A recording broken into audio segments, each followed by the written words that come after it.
चतुर्थ दिवस है और आज चतुर्थ दिवस है तो चौथे दिन क्या होता है?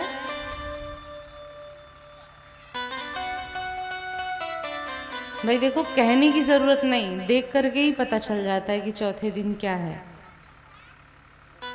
हमारे चेहरे की मुस्कुराहट से, भाई मुस्कुराहट तो रोज रहती है, आज सब पीले पीले होकर के आए और सबको पता है कि आज कौन आने वाला है। हमारे आज लाल जी का क्या होगा? प्राकट्य। आज क्या है? श्री कृष्ण जन्मोत्सव। आज हमारे ठाकुर जी प्रकटेंगे।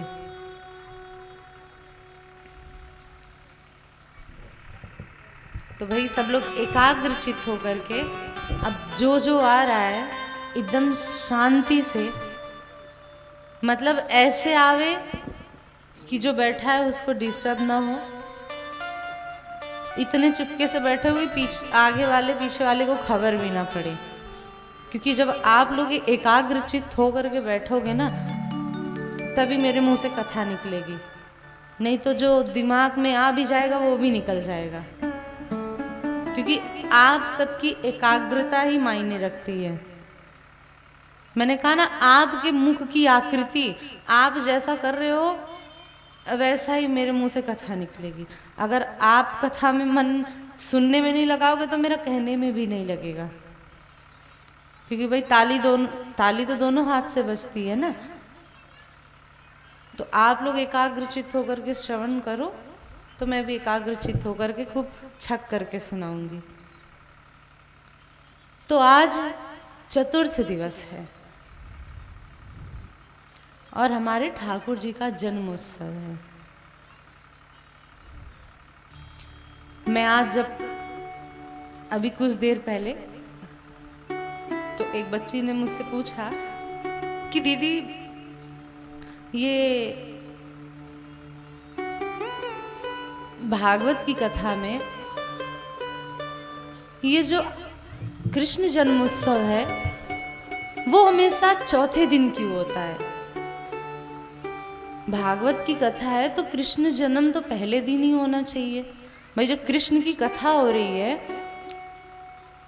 तो कृष्ण की कथा हो रही है तो वो कृष्ण की कथा में कृष्ण का जन्म पहले दिन ही क्यों नहीं होता? कृष्ण का जन्म ये चौथे दिन क्यों आता है? ये 3 दिन का इंतजार क्यों?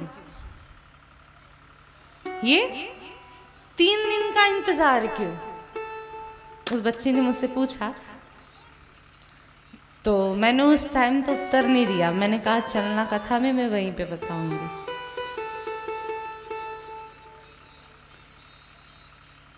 तो सबके मन में तो भाई ये प्रश्न होता होगा ना। प्रश्न उसने बहुत अच्छा किया, मुझे अच्छा भी लगा। तो मैंने कहा कि विस्तार से अगर सुनना हो तो कथा में आओ तो मैं बताऊंगी।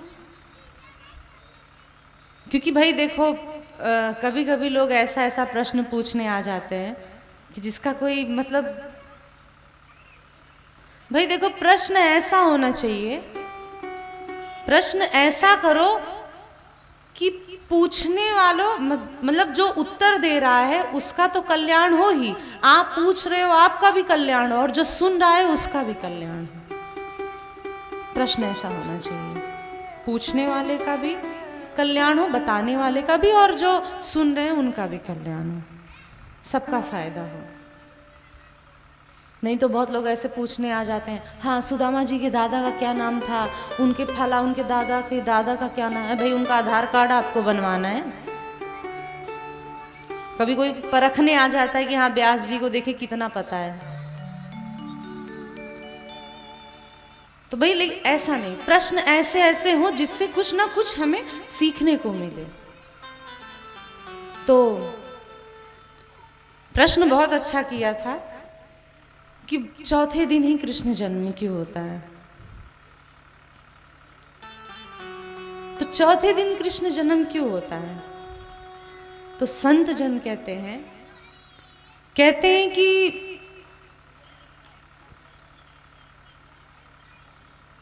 देखिए 4 गुण होते हैं, 4 गुण होते हैं। कौन कौन से? सतोगुण, रजोगुण, तमोगुण और एक निर्गुण।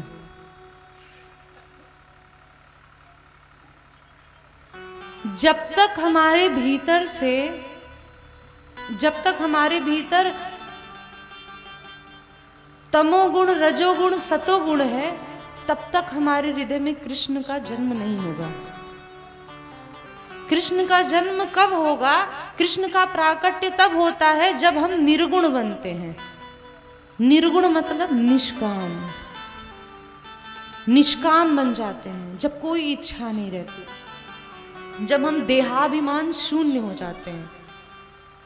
तो ये 3 दिन का मौका था, ये जो 3 दिन का ये जो बीच में गैप था, उसमें उन 3 दिनों में हमारे ये 3 गुण, इन 3 गुणों को शांत किया जाता है, नष्ट किया जाता है।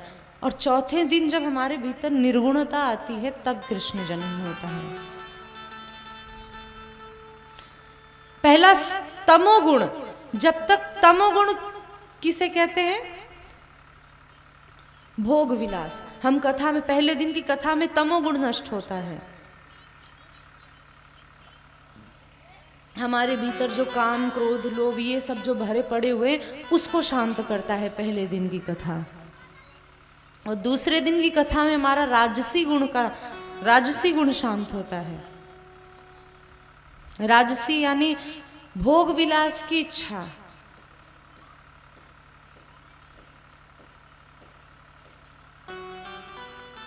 थोड़ा ये भाव दूसरे दिन में कि हाँ, ये नहीं पूछ रहे, वो नहीं पूछ रहे, हम आए बताओ, हमको बैठने को नहीं पूछा, ऐसे ऐसे एक राजसी भाव होता है, अहम। ये दूसरे दिन की कथा में नष्ट होती है। और तीसरे दिन की कथा में सतोगुण। भाई सतोगुण देखो अच्छा तो होता है, लेकिन उसमें भी कहीं ना कहीं अपने व्यवस्था की चिंता रहती है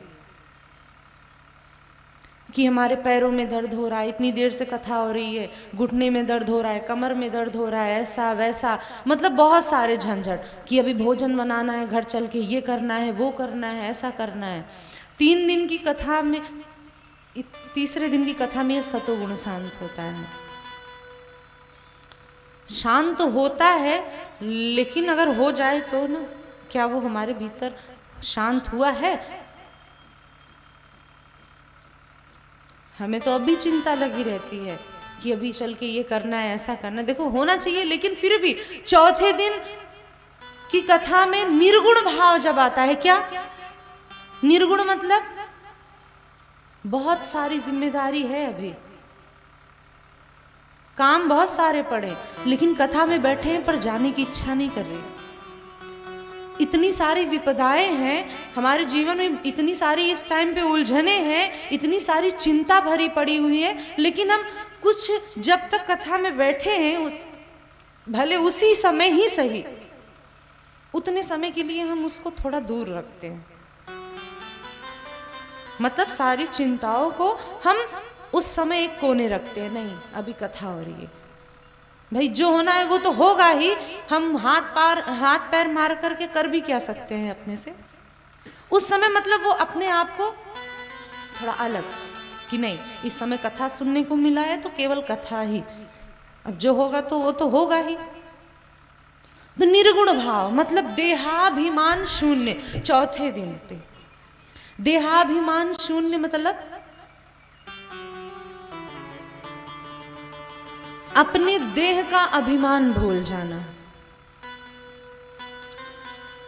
जैसे मैंने अभी बताया ना, देह का अभिमान क्या है? आप बैठे हो, कभी घुटने में दर्द हो रहा है तो आप पैर सीधा कर ले रहे हो, कभी ऐसे कर ले रहे हो पैर, कभी ऐसे मोड़ के बैठ जा रहे हो, कभी ऐसे करके बैठ जा रहे हो। तो कहीं ना कहीं हमारा ये देह अभिमान कर रहा है ना कि हाँ अब ऐसे नहीं ऐसे कर। टेक लेने को मन करता है तो ये कहीं ना कहीं हमारा देह अभिमान कर रहा है ना कि अब मुझे ऐसे नहीं, मुझे टेक की जरूरत है। तो ये हमारा देह अभिमान कर रहा है। तो चौथे दिन की कथा में हमारा ये भी नष्ट होने लगेगा। अगर होने लगे तब जानो कि हम निर्गुण हो रहे हैं। जब अपने आप को देहाभिमान शून्य तब मानो कि आपके घर में कई सारे झंझट बवाल आदि पड़े हुए हैं, लेकिन आप जब कथा में आकर के बैठे तो आप भूल गए, कुछ समय के लिए वो बात ही भूल गए। बहुत लोगों को होता है वो टाइम टाइम पे घड़ी देखते हैं, बताओ इतना बज गया, अभी तक कथा हो रही है। लेकिन जिस समय कथा होते होते समय कब निकल गया, समय अपने समय से ऊपर चला गया और हमको खबर ही नहीं पड़ी। जब घड़ी देखा, अरे ऐसा लगा कि जैसे 1 घंटा एक क्षण की तरह बीत गया। भाई जैसे आनंद का जो समय होता है, दुख की घड़ी होती है वो बड़ी धीरे धीरे सरकती है। अगर जीवन में दुख आ जाए, जैसे आप कभी बैठे हो बोर हो रहे हो घर पे, तो वो टाइम बार बार ऐसा लगता है कि जैसे घड़ी की सुई रुक गई है, जैसे आगे बढ़ ही नहीं रही है। दुख की घड़ी का टाइम ऐसा होता है। लेकिन जिस समय हम जिनसे बहुत प्रेम करते हैं, हमारे मित्र जन आदि कोई घर पे आ जाता है जिससे हम बहुत प्रेम करते हैं, बहुत दिनों बाद मिला है, उससे जब हम बातें करने बैठ जाते हैं तो टाइम कब निकल जाता है पता ही नहीं चलता। बात करते करते सुबह से शाम कब हो जाती है हमको खबर ही नहीं पड़ता। क्यों? क्योंकि वो खुशी का पल है। तो ऐसे ही जिस समय आप कथा का श्रवण कर रहे हो और उस समय कब निकल गया हमें पता ही नहीं चला। कहाँ घर पे हमको कोई 5 मिनट बैठने को कह दे तो हमसे बैठा नहीं कराता। कभी इधर जाएंगे, कभी उधर जाएंगे, कभी ये करेंगे, कभी वो करेंगे, कभी कुछ करेंगे, कभी कुछ करेंगे, वैसे बैठा नहीं जाता। लेकिन हम कथा में आकर के बैठ गए और वो भी 1 घंटे नहीं, 2 घंटे नहीं, 3 घंटे नहीं, 4 घंटा हम बैठे रह गए और हमको समय का भी नहीं पता चला कि टाइम कब चला गया। तब समझो कि आप निर्गुण हुए हो। तब समझो कि अब आपके हृदय में श्री कृष्ण का जन्म होगा। भाई देखो, यहां इस पंडाल में बैठे हुए एक एक लोगों के लिए, जो भी बैठा है सबके लिए ये बात है। चाहे आप सुनने वाले बैठे हो, चाहे ये विप्रजन बैठे हैं, चाहे ये गंधर्व जन जो बजाने बैठे हैं, चाहे साउंड वाले भैया, चाहे जो, ये बात सबके लिए, क्योंकि आप सबको मौका मिल रहा है। अगर आपको टाइम का पता चल रहा है कि हाँ ऐसा इतना, अभी ऐसा बताओ, अभी बहुत लेट हो रहा है, ऐसा वैसा, तो समझो अभी आप कृष्ण आपको अंगीकार नहीं किया है। कृष्ण ने अभी आप भक्ति की सीढ़ी पर पैर नहीं रखे हो, अभी दरवाजा बंद है।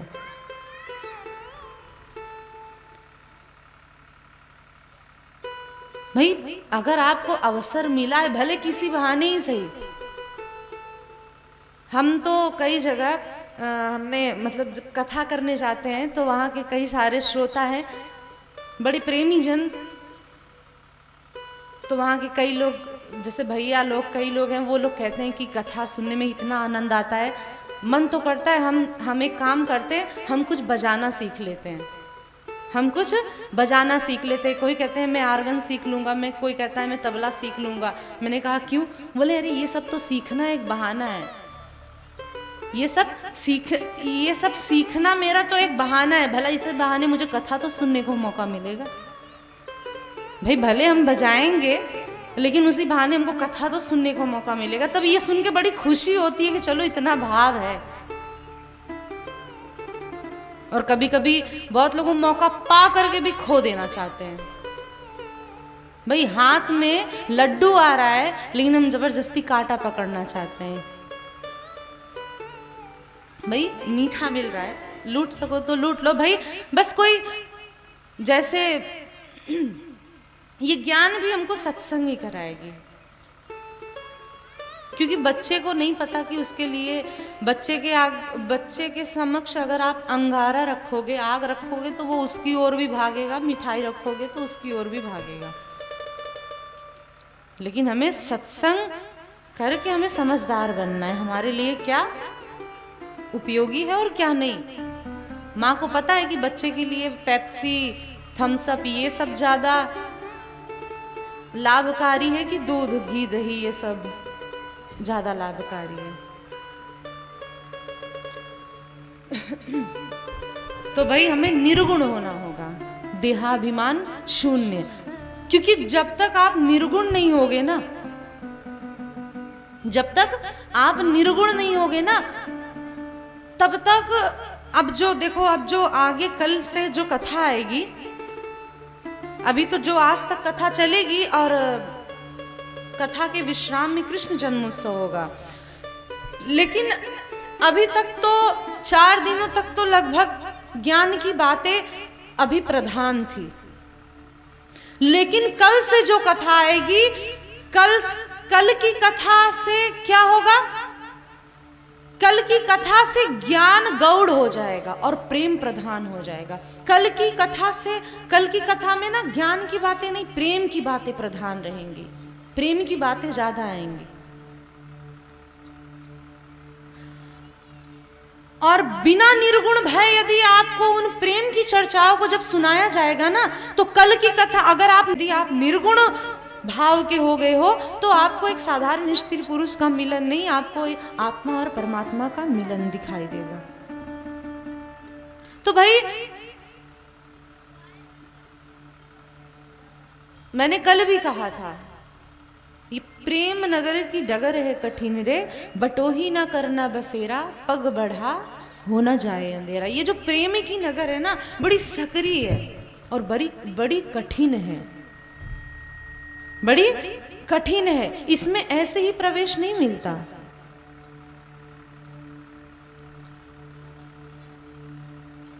तो उससे पहले हमें क्या होना है? निर्गुण, देहाभिमान शून्य, अपने देह के अभिमान को हमें भूलना होगा। तो ये भाव है कि चौथे दिन कृष्ण जन्म क्यों होता है? क्योंकि 3 दिन तक हमें तैयार होने में लग जाता है। हमें ये तमोगुण, रजोगुण, सतोगुण, इनको शांत करना होता है। और चौथे दिन जब हम निर्गुण हो जाते हैं, तब जाकर के श्री कृष्ण का प्रादुर्भाव। देखो यहाँ तो कृष्ण जन्मोत्सव हो जाएगा, खूब टॉफी, खिलौने आदि आदि सब कुछ लुटाए जाएंगे। मेन कृष्ण जन्मोत्सव से नहीं, मेन कृष्ण जन्मोत्सव उसे कहते हैं कि हमारे हृदय में हमारे हृदय में श्री कृष्ण का जन्म हो जाए, हमारे हृदय में, यानी कृष्ण की भक्ति जागृत हो जाए। तब जानो कृष्ण से प्रेम करने को मन करे, उन्हें अपना बनाने को मन करे, तब जानो वास्तव में कि श्री कृष्ण जन्म हुआ है। लेकिन आज यहाँ जा करके भी आपके हृदय में कृष्ण के प्रति प्रेम जागृत नहीं हुआ, उनको जानने की इच्छा नहीं हुई, उन्हें अपनाने की इच्छा नहीं हुई, तो समझो बस आपने टॉफी खिलौने लूट लिए, हो गया, बात खत्म। इसे कृष्ण जन्म थोड़ी ना कहते हैं। ये तो एक उत्सव का भाव है कि सब उत्सव मनाते हैं, लेकिन वास्तव में कृष्ण जन्म तो हमारे भीतर होता है, ये बाहर की वस्तु नहीं है। कृष्ण जन्म, कृष्ण जन्म अर्थात भक्ति का प्राकट्य हमारे हृदय में होना। तो वास्तव में कृष्ण जन्म इसे कहते हैं। कल मैंने एक पद गाया था ना, गिरधर छवि पे अटको, सजल श्याम घन वर्ण लीन है, फिर चित अनंत न भटक्यो। जिस समय श्री कृष्ण ने कभी आपको अपना लिया ना, तो फिर आपका चित्त कहीं और नहीं भटकेगा। और हमारा चित्त भटक रहा है, हम कह रहे हैं कि कृष्ण हमारे हैं, लेकिन उसके बाद भी हमारे चित्त न जाने कहां कहां टहल रहे हैं, तो समझो अभी कृष्ण ने नहीं अपनाया। लेकिन जिस दिन कृष्ण ने अपना लिया, तो फिर भटकाए नहीं, भटकोगे। बाई सा कभी भटकी नहीं मीरा बाई, पूरी दुनिया उनके पीछे लग गई, लेकिन मीराबाई को कोई पीछे नहीं कर पाया। क्यों? क्योंकि उनको कृष्ण ने पकड़ लिया था ना, कृष्ण ने अपना लिया था ना, इसलिए वो दुनिया को नहीं अपना पाई। तो ये भाव कल की कथा में, कल की कथा को हम सबने बड़े भाव से श्रवण किया। कुंती स्तुति, भीष्म स्तुति आदि, परीक्षित जी का जन्म आदि, और कैसे उनको शाप, कैसे उन्होंने कलयुग को वो 5 स्थान दिए, और फिर कलयुग को वो पंच स्थान दे करके वही गलती परीक्षित जी ने कर दी। वो गलती परीक्षित जी ने ऋषि के गले में मरा हुआ सर्प डाला, जिससे उन्हें ऋषि श्रृंगी ने श्राप दिया।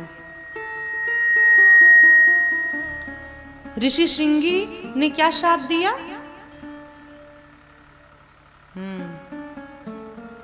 इति लंघित मर्यादम तक्षकः सप्तमे हनि। परीक्षित ने अपने मर्यादा का उल्लंघन किया है, जिससे आने वाले 7वें दिन तक्षक सर्प के डंसन से राजा परीक्षित की मृत्यु हो जाएगी। और फिर जब ये खबर परीक्षित जी को पड़ी, तब तो वो नृत्य करने लगे। पहले तो उन्होंने कोसा अपने आप को, जैसे ही वो मुकुट उतार करके रखा सोई कलयुग उनके सिर से उतरा। तब उनको अपनी गलती का आभास हुआ कि बताओ, जो हाथ संत जनों के गले में फूलों की माला डालती थी, संत जनों के चरण रज को अपने मस्तक पे चढ़ाती थी,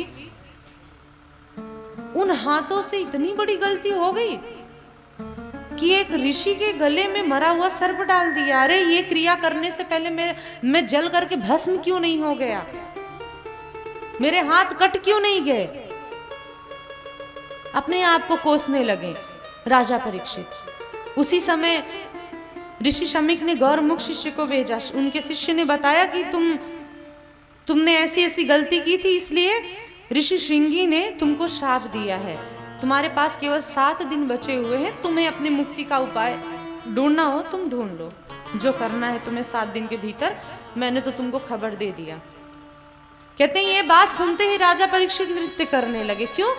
बोले कि कोई भी व्यक्ति ये दावे से नहीं कह सकता कि कल मैं जीवित रहूंगा कि नहीं रहूंगा, लेकिन मैं दावे से कह रहा हूं। क्यों? कि अगले 7 दिन के भीतर मुझे ब्रह्मा भी नहीं मार सकता। क्यों? क्योंकि एक ऋषि ने मुझे श्राप नहीं, एक ऋषि ने मुझे वरदान दिया है कि अगले 7वें दिन तुम्हारी मृत्यु होगी।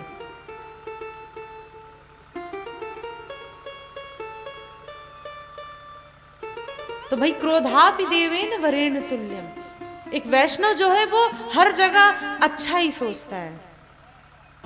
तो राजा परीक्षित अपना सारा राज्य कारभार अपने बच्चों को देकर के राजा परीक्षित कहाँ निकल गए? शुकताल, गंगा नदी के किनारे। और वहां कई सारे ऋषिजन बैठे थे और उनसे मुक्ति का उपाय पूछा कि अगर किसी व्यक्ति के पास कम समय है तो वो ऐसा क्या करे, जिसके पास केवल 7 दिन ही बचे हैं, तो वो व्यक्ति ऐसा क्या करे कि उसकी मुक्ति हो जाए। तो भाई बड़े बड़े अनुष्ठान, साधन, तपस्या, इन सब में तो न जाने कितने कितने वर्ष बीत जाते हैं, लेकिन कोई बराबर नहीं बता पाया कि 7 दिन में अगर तुम ये करोगे तो तुमको भगवान मिल जाएंगे। और उन्होंने एक व्यासपीठ बना रखी थी कि जो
परीक्षित जी के हृदय को एक सुकून सा मिला।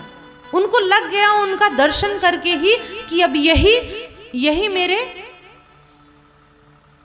तारणहार हैं, यही मेरा कल्याण करवाएंगे। कहते हैं कि जैसे ही श्री सुखदेव जी पधारे वैसे ही परीक्षित जी ने उनको प्रणाम किया और कहा कि भगवान मेरे पास अब इतना तो समय नहीं है कि मैं स्तुति आदि कर सकूं। परीक्षित जी ने तो एक बात कही जो कि कल मैंने बताया कि दो भाव परीक्षित जी ने कहा उनसे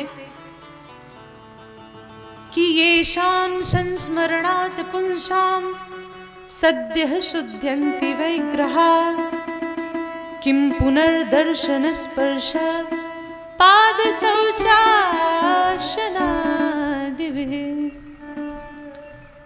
परीक्षित जी ने क्या कहा? बोले कि आप जैसे संत जनों का स्मरण करने मात्र से हमारे सारे पाप ताप श्राप, हम सारे पापों से मुक्त हो जाते हैं केवल घर बैठे आप जैसे संतों का स्मरण करने से। लेकिन मेरा परम सौभाग्य कि मैं आपका दर्शन कर रहा हूं, पहली बार। और पहली बात तो ये कही, और दूसरी बात क्या कहते हैं? अतः पृक्षामि संसिद्धिं योगिनां परमं गुरुं पुरुषस्य यत् कार्यं म्रियमाणस्य सर्वथा। पहली बात तो कही कि आप जैसे संत जनों का दर्शन स्मरण करने से ही हम घर बैठे सारे पापों से मुक्त हो जाते हैं, सारे तापों से श्रापों से सबसे मुक्त हो जाते हैं।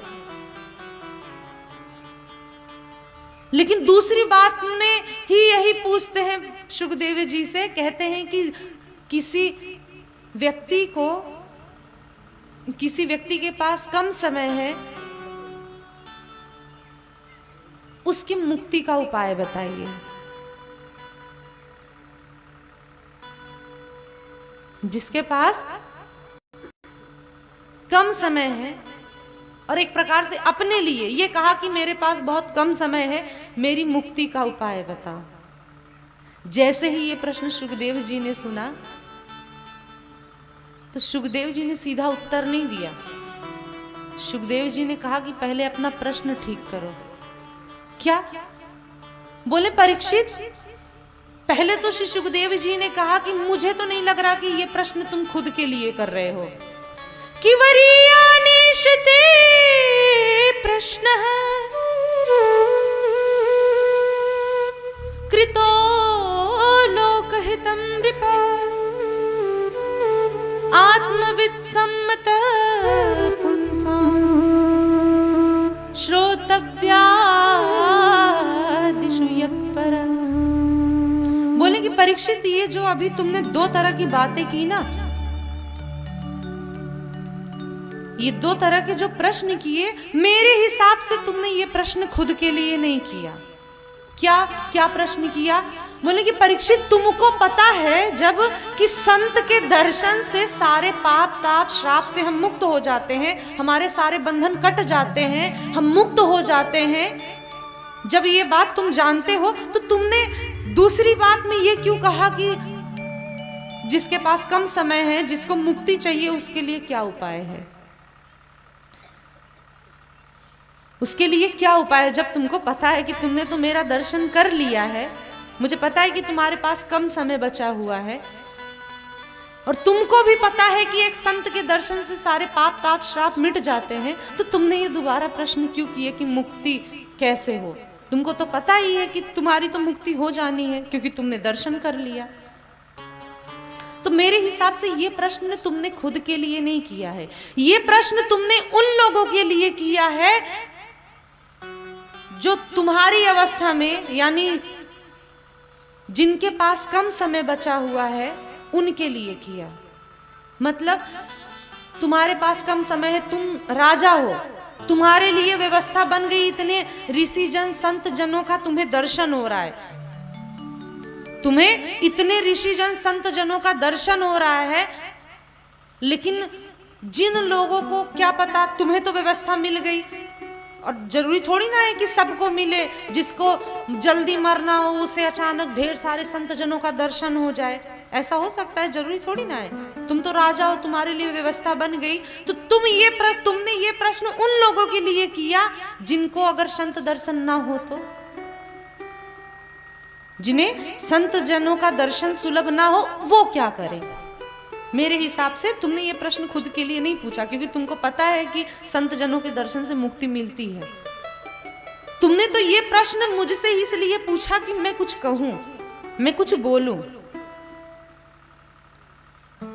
ये प्रश्न तुमने उन लोगों के लिए पूछा जो बेचारे असहाय हैं, जिनके पास कम समय है और उन्हें संतों का दर्शन सुलभ नहीं हुआ, तो वो क्या करें? तो परीक्षित, ये तो मैंने अपनी बुद्धि के हिसाब से बताया कि ये प्रश्न तुमने खुद के लिए नहीं किया, लेकिन यदि ये प्रश्न तुम खुद के लिए कर रहे हो तो ये बात अच्छी नहीं है, ये बात बिल्कुल अच्छी नहीं है। क्यों? देखिए, ध्यान से सुनिएगा, तभी बात देखो बहुत अटपटी सी है, और एकाग्र होकर के सुनोगे तभी आप समझ पाओगे। बोले, यदि ये प्रश्न तुमने खुद के लिए किया है कि जल्दी मरने वाले के मुक्ति का उपाय क्या है, यदि ये प्रश्न तुमने खुद के लिए किया है तो ये बहुत गलत है। क्यों? बोले, अच्छा परीक्षित, तुम्हें तक्षक सर्प कब डसेगा? बोले, 7वें दिन। बोले, 7वें दिन तक्षक सर्प डसेगा मुझे। बोले, परीक्षित, अगर आज 7वां दिन भी होता ना, अगर आज 7वां दिन भी होता ना, कंठे घुरघुरायते, यदि तुम मरने के निकट भी आ जाते, जैसे मानो कि आज 7वां दिन है, आज तुम्हें तक्षक सर्प तुम्हें डसेगा, तुम्हारा मृत्यु, एक क्षण के बाद तुम्हारी मृत्यु होने वाली है, ऐसा समय भी अगर आया होता ना, तो उस समय में आकर के तुम्हारे कानों में केवल राम बोल देता, नारायण बोल देता, कृष्ण बोल देता, तो मुक्ति तो वैसे भी हो जानी है। भाई, अजामिल ने भी तो भाई पूरे जीवन पाप किया और अंत में अपने बेटे नारायण को भुलाया, लेकिन बेटे ने तो नहीं सुना, असली नारायण ने सुन लिया। तो भाई मुक्ति क्या है? भाई जीवन भर चाहे कुछ भी करो, अंत में यदि नारायण स्मृति हो जाए तो मुक्ति तो वैसे भी हो जानी है। तो परीक्षित, तुम्हारे पास तो अभी 7 दिन बचे हैं, तुम्हारे पास तो अभी 7 दिन बचे। अगर आज 7वां दिन भी होता, तुम्हारे कंठ से मरते समय गुर्र गुर्र की आवाज होती है ना, व्यक्ति बोल नहीं पाता। तो परीक्षित, अगर तुम्हारी ऐसी भी स्थिति होती कि कंठे गुरगुरायते, तुम मरने वाले हो, तो भाई वैसे भी मुझे आ जाने की क्या जरूरत थी? मैं 7वें दिन आकर के तुम्हारे कान में नारायण बोल देता, सोई तुम्हारी मुक्ति हो जाती।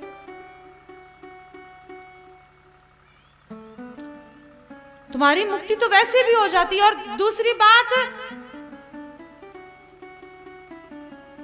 तुम तो इतने संत जनों का दर्शन कर रहे हो, कीर्तन मत करो, नाम मत करो, कुछ मत करो, इतने सारे संत जन तुम्हारे सामने बैठे हैं, यदि तुम इनका दर्शन करते करते भी मरोगे, मुक्ति तो वैसे भी मिल जानी है, मुक्ति तो वैसे भी मिल जानी है। तो भाई वो जो एक क्षण में मिल जाने वाली मुक्ति, जो मुक्ति एक क्षण में मिल जाने वाली है, जैसे मैंने अभी कहा कि मरने से एक क्षण पहले भी यदि हमारे कानों में राम नाम चला जाए, कृष्ण नाम चला जाए, नारायण नाम चला जाए, तो मुक्ति तो वैसे भी हो जानी है। लेकिन परीक्षित, तुम्हारे पास तो 7 दिन बचे हैं,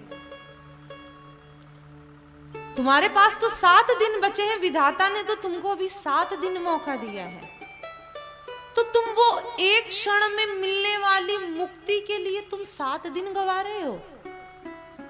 भाई अभी तो तुम्हारे पास 7 दिन बचे हैं, तो वो एक क्षण में मिल जाने वाली मुक्ति के लिए तुम ये अपना 7 दिन व्यर्थ कर रहे हो। भाई ऐसा कुछ पूछो कि भाई 7 दिन में तुम्हें वो मिले। मुक्ति तो वैसे भी एक क्षण में मिल जाने वाली चीज है। भाई ध्यान से समझिएगा। बोले मुक्ति क्या है? मुक्ति क्या है? मैंने उस दिन बताया था,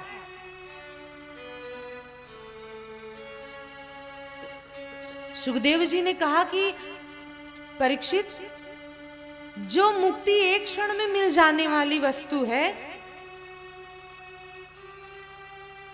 तुम्हें तो विधाता ने 7 दिन दिया है, इसलिए तुमको 7 दिन नहीं मिले कि तुम एक क्षण में मिलने वाली मुक्ति को मांगो। अरे तुमको विधाता ने 7 दिन इसलिए दिया है कि तुम उन 7 दिनों में मुक्ति नहीं, उन 7 दिनों में मिलने वाली भक्ति मांगो। भाई मुक्ति तो एक क्षण में मिल जाने वाली है। अरे भाई मुक्ति क्या है? मैंने उस दिन भी कहा था, मुक्ति क्या है? मरने के बाद भगवत दर्शन। भाई मुक्ति कहते किसे हैं? इसका एक पूरा फिलॉसफी समझे। मुक्ति किसे कहते हैं? कि जीवन भर भजन किया, पूजन किया, सत्संग किया, नाम जप किया, सब कुछ किया, ठीक है, भजन पूजन नियम साधना आदि सब कुछ किया, और फिर क्या होगा? मरने के बाद हमें क्या मिलेगा? वैकुंठ। यही मुक्ति है ना? ध्यान से समझिएगा, मुक्ति क्या होता है? जीवन भर भजन किया, उसके पश्चात हमें क्या मिलेगा? वैकुंठ। ठीक, हम वैकुंठ चले गए। जैसे ही हम वैकुंठ पहुंचेंगे तो हमको वहां पे एक स्थान बैठने के लिए मिलेगा कि आओ यहां पे बैठो। तो हम जा करके वहां पे बैठेंगे, और जैसे ही जा करके बैठेंगे और जैसे ही नजर उठा करके देखेंगे तो क्या क्या मिलेगा? जैसे ही नजर उठा करके देखा तो क्या देखा? बगल में रावण भी बैठा, बगल में रावण भी बैठा, शूर्पणखा भी बैठी, शिशुपाल भी बैठा, दंतवक्त्र भी बैठा, कंस भी बैठा। हम लोग जैसे देख बोले, अरे तुम लोग कहां से? भाई मुक्ति तो इनको भी मिली थी ना भाई, भगवान के हाथों से मार खाए थे, भगवान का दर्शन किया था, तो क्या इनको मुक्ति नहीं मिली भी? जैसे ही हम नजर उठा करके देखो तो रावण, कंस, शिशुपाल, दंतवक्त्र आदि सब लोग बैठे। हम पूछेंगे ये आप लोग क्यों बैठे हो? भाई तुम सब तो भगवान से वैर बांध करके तुम लोगों ने रखा था, तुम लोग तो भगवान के शत्रु थे, तुमको मुक्ति कहां से मिल गई? तो आपको क्या उत्तर मिलेगा पता है? कि भाव कुभाव अनख आलस हो, नाम जपत मंगल दिशि दस हो। प्रभु का नाम चाहे भाव से जपो चाहे कुभाव से जपो, वो मंगलकारी ही है, वो मंगलकारी ही है। ठाकुर जी का ध्यान चाहे भाव से करो चाहे कुभाव से करो। भाई भाव से करोगे वो तो बहुत अच्छा है ही। भाई सब लोग इधर सामने देखो, बोले प्रभु का स्मरण चाहे भाव से करो चाहे कुभाव से करो। किसी भक्त ने प्रभु का ध्यान भाव से किया तो उसको प्रभु ने मुक्ति प्रदान की। कंस ने, रावण ने भले भाव से ना किया, कुभाव से सही, लेकिन हर समय चिंतन तो करता था ना, चाहे कुभाव से सही। कंस तो कृष्ण को भले शत्रुता की नजर से देखता था, लेकिन जहां भी वो देखता था उसको कृष्ण ही दिखता था। दाल में अगर जीरा भी दिख जाए तो उसको कृष्ण ही दिखे। रावण भी दिन भर बोलता है वो वनवासी राम ऐसा, वो वनवासी राम ऐसा, कहीं ना कहीं भगवान का नाम ले तो रहा है ना, नाम जपत मंगल दिशि दसहु। तो कहीं ना कहीं वो भगवान का नाम भले दुश्मनी से ले रहा है, लेकिन ले तो रहा है ना। तो भाई भाव को भाव न खालसहु, नाम जपत मंगल दिशि दसहु। तो चाहे जैसे भगवान का नाम भाव से लो चाहे कुभाव से, प्रभु कल्याण करते ही है। तो मुक्ति उनको भी मिली, मुक्ति हमको भी मिली। लेकिन भाई ऐसी मुक्ति तो भाई हमको नहीं चाहिए, ऐसी मुक्ति तो हमको नहीं चाहिए भाई। जीवन भर भाई हमने भजन किया, पूजन किया, जप किया, तप किया, अनुष्ठान किया, व्रत किया, नियम किया, हमको वही मुक्ति मिली जो मुक्ति प्रभु से वैर करने वाले रावण, कंस, शिशुपाल, दंतवक्त्र, शूर्पणखा आदि उनको मिली। जिन्होंने प्रभु से वैर बांधा वही मुक्ति उनको भी मिली। और जीवन भर हमने गला फाड़ फाड़ के कथा कही, कीर्तन कही, किया, साधना, भजन, जप आदि सब कुछ अपना पूरा जीवन गला दिया, वही मुक्ति हमको भी मिल रही है। तो भाई ऐसे मुक्ति को तो हम हाथ जोड़ करके प्रणाम कर रहे हैं। हमको मुक्ति ये वाली नहीं चाहिए।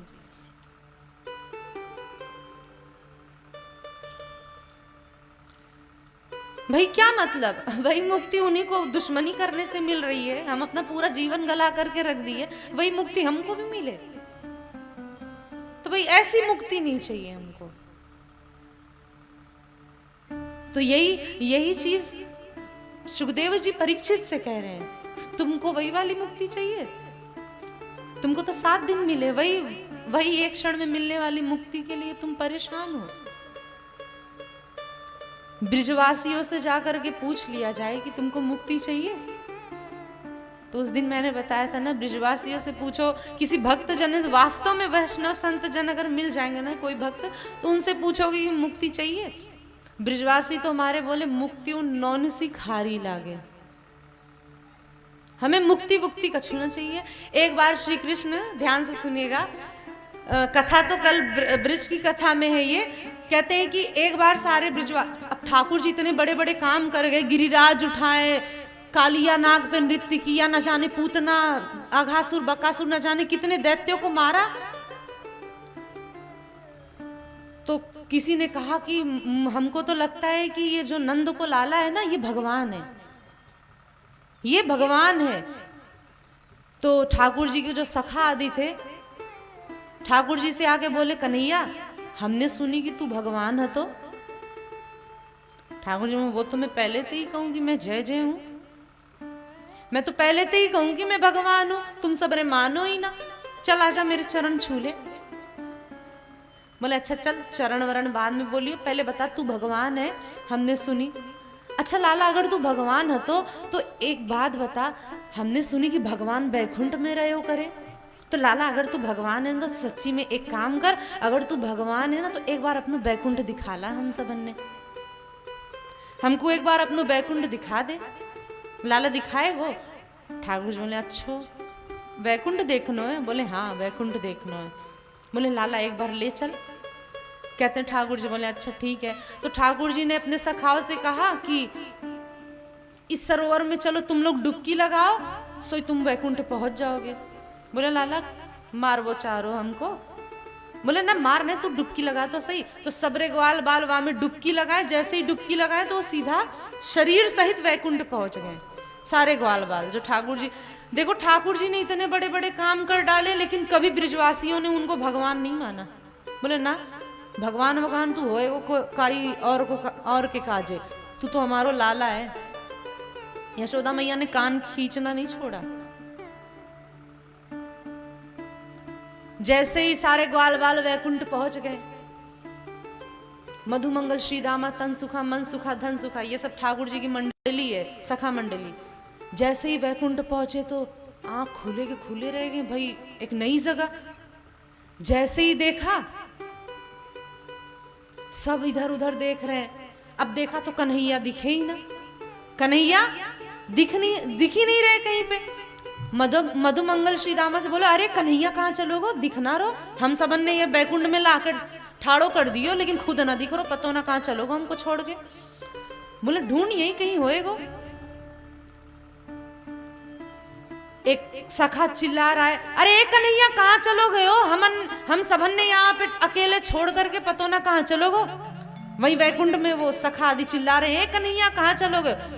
तो वही वैकुंठ में एक पार्षद बोला चुप रहो, बोलो मत, यहाँ पे आवाज नहीं, शोर नहीं मचाओ।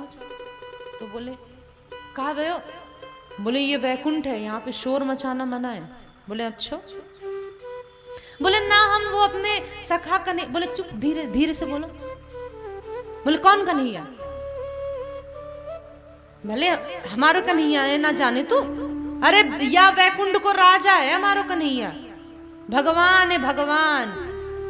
बोले सीधा बोलो, पर ब्रह्म परमात्मा विराट स्वरूप श्रीमन नारायण भगवान। बोले अरे हाँ वही तेरे श्रीमन नारायण भगवान कहाँ है? बोले वो समक्ष दर्शन दे रहे हैं। बोले कहाँ? जैसे ही झांक करके देखा तो क्या, सहस्त्र फनों पे विराजमान श्रीमन नारायण पौड़े भाई, वही कन्हैया ही पौड़े भाई, शेष सैया पे पौड़े। मधुमंगल बोले जय श्री दामा देख, वो लाला ठाड़ो पे देख, इतने बड़े बड़े सरपन, वह सर पे के कितने सारे मोहड़े हैं, देख वहां पे सांप पे लेटो भयो कन्हैया। तभी सारे सखा भागने लगे ठाकुर जी को। सब लोगों ने रोका, रुको रुको रुको, लाइन लगाओ। लाइन लगाओ, ऐसे थोड़ी ना नारायण के दर्शन होंगे, लाइन लगाओ, ऐसे सीधा नहीं दर्शन कर। यहाँ बड़े बड़े देवता, देवराज, इंद्र, वरुण, अग्नि, ब्रह्मा, शंकर, सब लोग लाइन लगाते हैं ठाकुर जी के दर्शन करने के लिए। वैकुंठ में ठाकुर जी के दर्शन करने के लिए लाइन लगती है। और वो भी कैसे लाइन लगती है? ठाकुर जी के चरण स्पर्श करने का नहीं सौभाग्य मिलता। ठाकुर जी जिस शेष शैया पे लेटे हैं और जिस शेष शैया के नीचे जो चौकी रखी रहती है, जिन चौकी पर ठाकुर जी की चरण पादुका रखी रहती है, उस चौकी का स्पर्श करने का अवसर मिलता है। बस कहते हैं कि सारे सखा लोग भागने लगे। ठाकुर जी बोले, अरे कन्हैया तू यहाँ ठाड़ो गए हो, हम सबरे तेरो इंतजार। सब बोले नहीं, लाइन लगाओ, ऐसे नहीं मिलना। सारे ब्रिजवासी बोले, लो हमारो कन्हैया याते मिलवे के काजे, जाके संग हम वृंदावन में कबड्डी खेले, जाको घोड़ा बना करके जाके ऊपर हम डोले, वाते मिलवे के काजे हमको लाइन लगानी पड़ेगी। बोले नहीं, ये वैकुंठ है, यहाँ पे बड़े नियम कानून है। तभी कुछ देर बाद ठाकुर जी खुद आए पास, सब सखा से मिले। सखा जन बोले कि कहा कन्हैया तू हम सब ने छोड़ के चलोगे, बता। बोले अरे चल माफ कर दे। बोले कहा है अब? बोले लाला अब ने कछु से हम थक गए, वो देख वो इंद्र जा रहा, वो हाथी पे बैठो, या के हाथी पे एक बार मुझे घुमा दे। तो ठाकुर जी ने इंद्र को आज्ञा दी कि तुम नीचे उतरो, हमारे सखा जन आए हैं, ये लोग हाथी पे, ऐरावत हाथी पे बैठना चाहते हैं। इंद्र उतर गए, अपने सखाओं को ठाकुर जी ने बैठा दिया। सखा जन भी खूब आनंद ले रहे वैकुंठ में। कभी इंद्र के ऐरावत हाथी पे टहल रहे, कभी ब्रह्मा जी के पीछे से गए, ब्रह्मा जी बैठे कमल आसन पर, तो एक सखा पीछे से जाकर के ब्रह्मा जी का जो सिर है उसको छू रहे हैं। बोले ए लाला कन्हैया जे असली वारो या को मोड़ो है, कहीं ये मोम को तो ना लगा रहो। ठाकुर जी बोले अरे वो ब्रह्मा है, वह को असली मोड़ो है, जो गिन रहे कि ये ब्रह्मा के इतने सारे सिर कहाँ ते आ गए। सारे सखाजन खूब आनंद ले रहे हैं। ठाकुर जी ने चकाचक खूब बढ़िया, खूब अच्छे से अच्छे भोग पवाए, और जब खूब खा पी लिए, खेल कूद लिए, ठाकुर जी बोले अच्छो लगो वैकुंठ? बोले हाँ लाला बड़ो आनंद आ गयो वैकुंठ में। बोले अब यहीं रहो?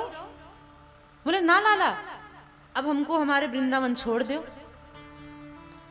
ठाकुर जी बोले वैकुंठ में आने के बाद कौन वृंदावन जाना चाहेगा, तुम यहीं रहो। बोले ना लाला ऐसो वैकुंठ गए भाड़ में जाते, जहां पे तोते मिलवे के काजे लाइन लगानी पड़े। भाई जा कन्हैया के साथ हम कबड्डी खेले, वाके ऊपर घोड़ा बन करके टहले, यहाँ पे तोते मिलवे के काजे तो सबरे बोलेगी लाइन लगाओ, यहाँ धीरे बोलो। बताओ वृंदावन में जो मौज है, हम सबरे गैया चरावे जाए। भाई ऐसे वैकुंठ में हम रह करके क्या करें? हमें वैकुंठ में ना रहना, हमको हमारो वृंदावन ही प्रिय। हमने यहाँ मजा जो लेना तो हम ले चुके, हमको तो हमारे वृंदावन छोड़ो। यहाँ तो कुछ हुए के काजे भी 10 बार पूछनो पड़े सबन के। तो भाई ऐसा वैकुंठ तो हमको नहीं चाहिए। श्री परमानंद दास जी का पद है, ब्रिजवासी कहते हैं उस पद में,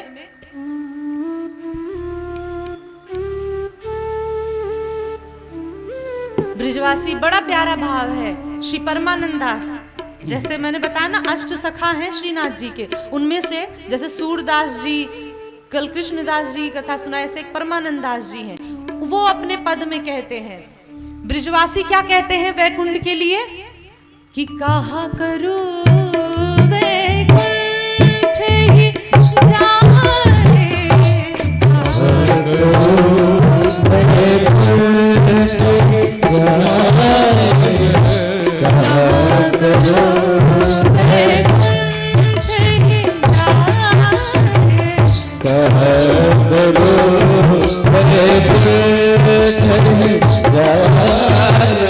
जहाँ नहीं नंद, जहाँ नहीं यशोदा, जहाँ नहीं नंद, जहाँ नहीं यशोदा, जहाँ नहीं नंद, जहाँ नहीं यशोदा, जहाँ नहीं नंद, जहाँ नहीं यशोदा, जहाँ नहीं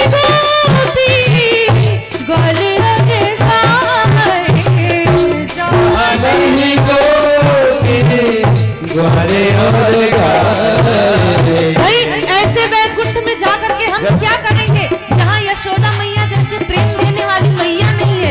अरे उस वैकुंठ में क्या हम जा करके करेंगे जहाँ पे यमुना मैया नहीं है, जहाँ पे गैया नहीं है, जहाँ कदम्ब वृक्ष नहीं है, जहाँ गिरि गोवर्धन नहीं है, जहाँ पे इतना प्रेम देने वाली गोपिया ग्वाल नहीं है, ऐसे वैकुंठ में तो भाई हमें नहीं जाना। गए भाड़ में ऐसा वैकुंठ। हाँ, जहाँ नहीं जहाँ नहीं यशोदा, जहाँ नहीं जहाँ नहीं यशोदा, जहाँ नहीं गोपी ग्वालिया रे गाए, जहाँ नहीं गोपी ग्वालिया रे गाए, जहाँ नहीं गोपी ग्वालिया रे गाए, जहाँ नहीं गोपी ग्वालिया रे गाए। हरे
अगर वैकुंठ जाना हो ना तो हमारे ऊपर जितनी अला बला है ना वो सबरी वैकुंठ जाए।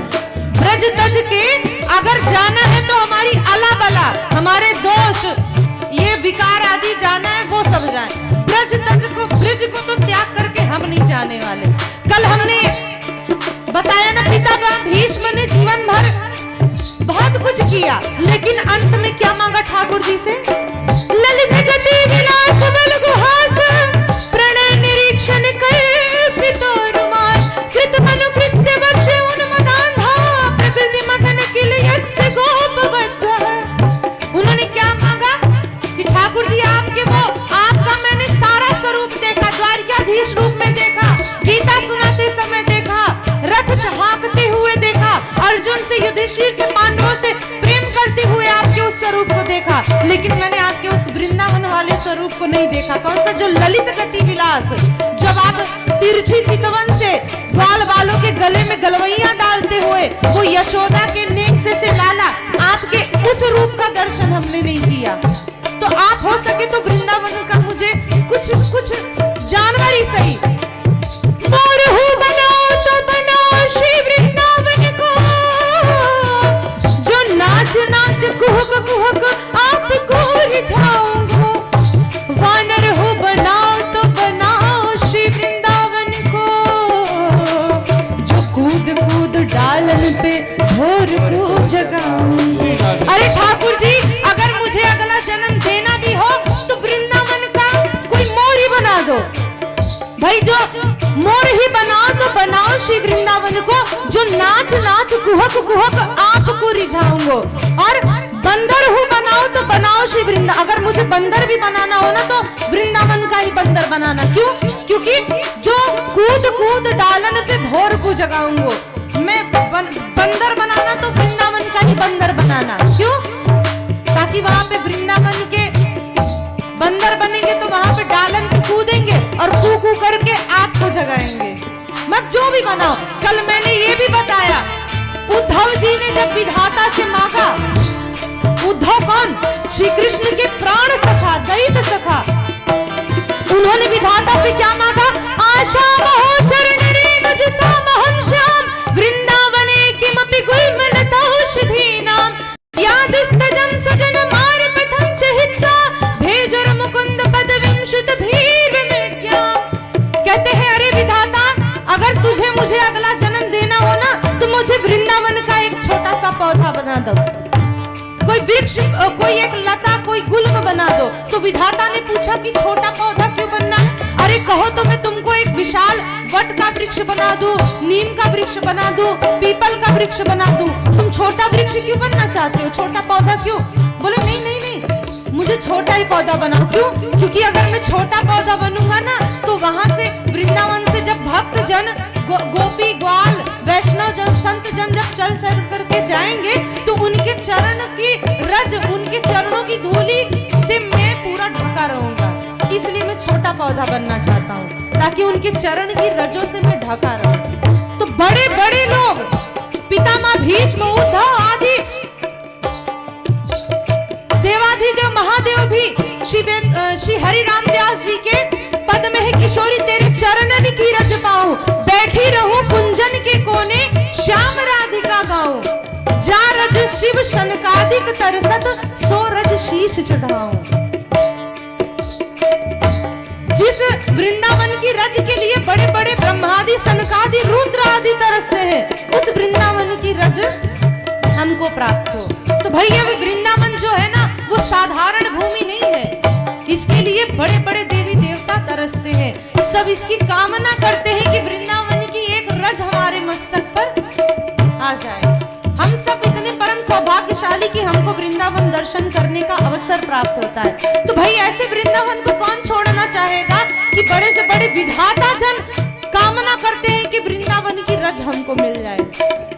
तो भाई ऐसे वृंदावन को पा करके क्या ब्रजवासी वैकुंठ जाना चाहेंगे?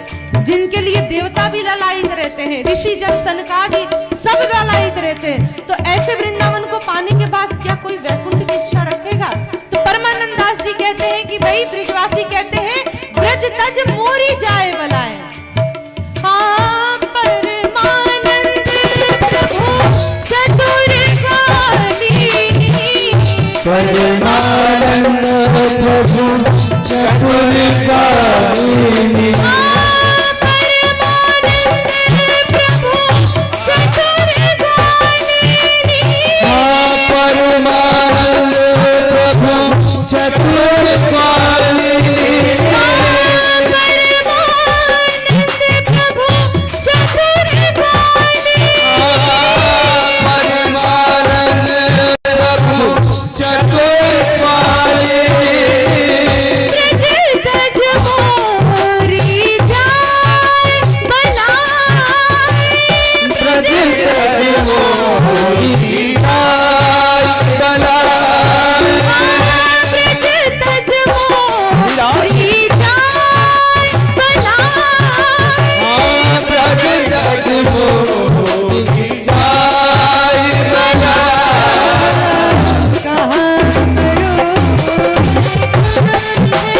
मैं